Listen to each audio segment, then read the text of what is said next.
कालकाजी भी सुधार कैंप के सामने वाली, बराबर वाली, अंदर वाली सारी की सारी सड़कें प्रियंका गांधी के गाल जैसे जरूर बना देंगे। तुम्हारी माताजी के गाल भी प्रियंका गांधी के गाल जैसे, बहन के गाल भी प्रियंका गांधी के गाल जैसे, बीवी के गाल भी और बुआ के गाल भी प्रियंका गांधी के गाल जैसे। शर्म करो, शर्म करो, शर्म करो। अरे ये मारनी ना, ये तो सिंह बन गई भैया, चेहरा ही नाम बदल दिया कि बिना सहारे की चल नहीं पाते। उग्रवादी सर, ये जो श्रेय अगर जाता है तो देश के प्रधानमंत्री को जाता है। राजनीति में सफल होने के लिए एक समय काशीराम ने एक नारा दिया था कि पहला चुनाव हारने के लिए लड़ो, दूसरा हराने के लिए और फिर तीसरा जीतने के लिए। लेकिन आज की परिस्थिति बदल गई है। आज के नेता गंदा अभद्र टिप्पणी देकर चर्चा में आते हैं और फिर माफी मांगकर टिकट ले लेते हैं और फिर चर्चा में रहने के लिए विवादित बयान देकर चुनाव जीतने का प्रयास करते हैं। ऐसे ही बीजेपी के एक नेता अपने विवादित बयानों को लेकर हमेशा चर्चा में बने रहते हैं और इन दिनों अपनी इसी आदत की वजह से बीजेपी की आंखों के तारे हो गए हैं। दरअसल बीजेपी के पूर्व सांसद रमेश विधुड़ी ने शायद ये साबित करना चाहा कि बीजेपी का असली चाल चरित्र और असली चेहरा यही है, क्योंकि नीचे स्तर पर जाकर वो इन दिनों महिला नेताओं के ऊपर गंदी टिप्पणी कर रहे हैं और उसको स्वच्छ राजनीति में शायद ही कोई पसंद करे। टिकट को लेकर जिस तरह से बीजेपी में इन दिनों टिकट लेने की होड़ मची है, वो आने वाले समय में राजनीति का स्तर कहां ले जाएगी, इसका बेहतरीन उदाहरण माना जा रहा है। विधुड़ी जैसे कई नेता बीजेपी में हैं जो इन दिनों अपने इस तरह के बयानों को लेकर चर्चा में रहते हैं और अपने इन्हीं बयानों की वजह से बीजेपी शायद उन्हें तवज्जो भी देती है और जो बीजेपी में आना चाहते हैं या इससे लाभ लेना चाहते हैं, वो भी इसी तरह शीर्ष नेताओं को खुश करने के लिए इस तरह की बयानबाजी करते हैं। उनका भी हम अपनी इस खबर में जिक्र करेंगे। बीजेपी के पूर्व सांसद रमेश विधुड़ी को बीजेपी ने दिल्ली विधानसभा चुनाव में कालकाजी से अपना प्रत्याशी बनाया है। विधुड़ी को जैसे ही टिकट मिला वैसे ही चर्चा में आने के लिए सीधे कांग्रेस की सांसद प्रियंका गांधी पर ही अभद्र टिप्पणी कर दी, जिसके बाद उनके बयान पर पूरे देश में आलोचना होने लगी। आप भी सुनिए उनके भाषण को। कालकाजी भी सुधार कैंप के सामने वाली, बराबर वाली, अंदर वाली सारी की सारी सड़कें प्रियंका गांधी के गाल जैसे जरूर बना देंगे। लालू ने कहा था बिहार में कि बिहार की सड़कों को मैं हेमा मालिनी जी के गालों जैसे बना दूंगा।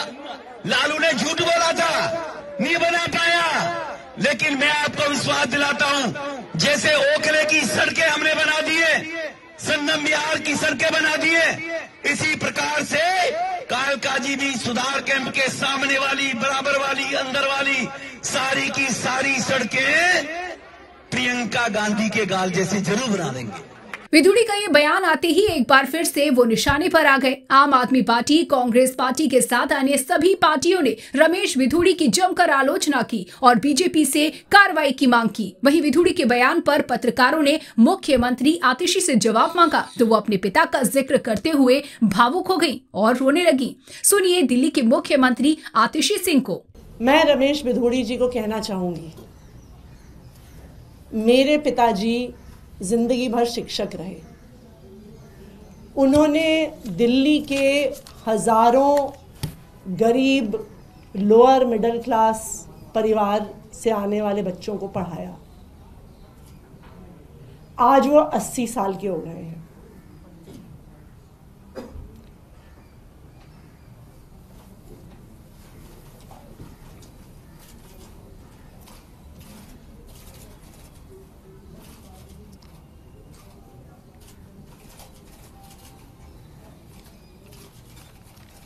वो इतने बीमार रहते हैं कि बिना सहारे के चल नहीं पाते हैं।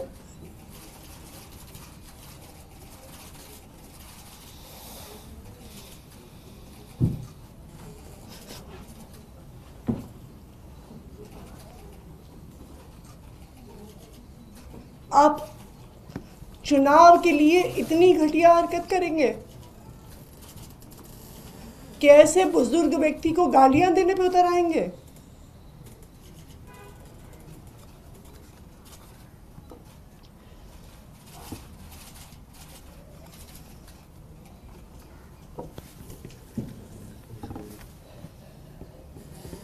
इस देश की राजनीति इतने घटिया स्तर पर गिर सकती है, मैं कभी सोच नहीं सकती थी।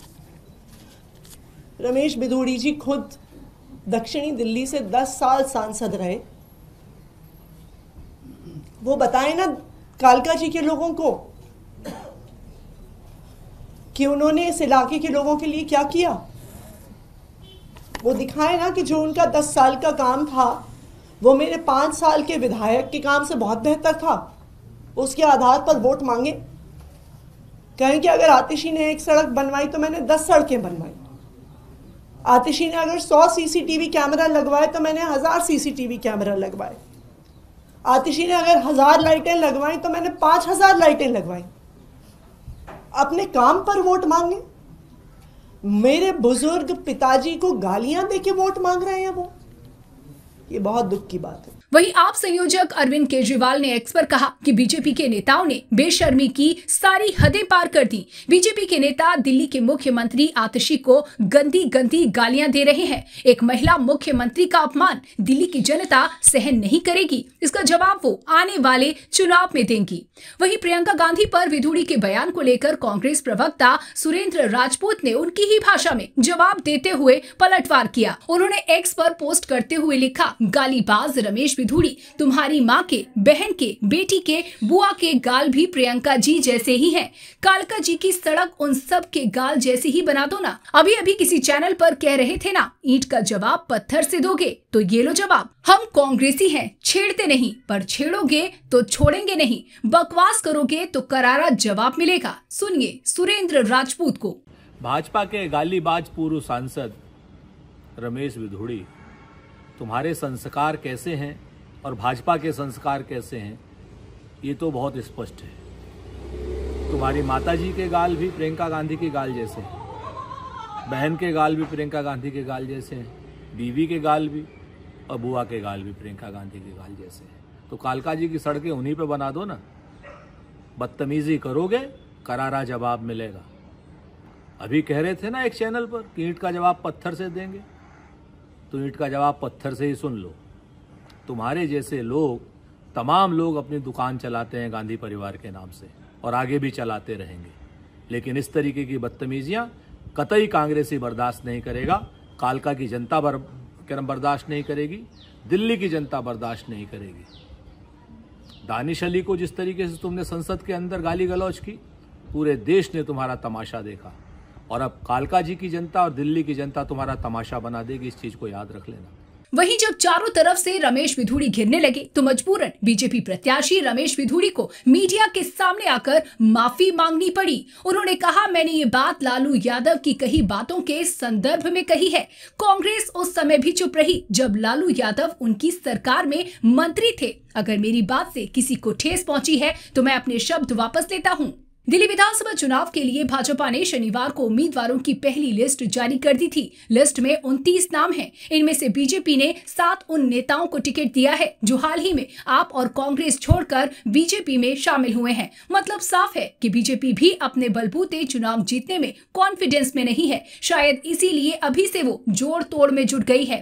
फिलहाल रमेश विधूड़ी के बयानों को लेकर बीजेपी बुरी तरह घिर गई है। वो जिस तरह से महिलाओं पर टिप्पणी करते हैं, उसके कारण विपक्ष ने महिलाओं के प्रति उनकी सोच को लेकर कटघरे में खड़ा कर दिया है। फिलहाल बीजेपी की तरफ से रमेश विधूड़ी पर किसी शीर्ष नेताओं की टिप्पणी नहीं आई है, जिसके चलते बीजेपी बुरी तरह निशाने पर है। दिल्ली चुनाव में इसको लेकर बीजेपी पर क्या प्रभाव पड़ेगा, ये आने वाला समय बताएगा। ऐसी तमाम खबरों के लिए जुड़े रहिए न्यूज नशा के साथ। और आप हमसे जुड़े रहने के लिए सब्सक्राइब करें YouTube पर, फॉलो करें Twitter पर और लाइक करें Facebook पर। और ज्यादा जानकारी के लिए आपको टाइप करना होगा सिर्फ न्यूज नशा।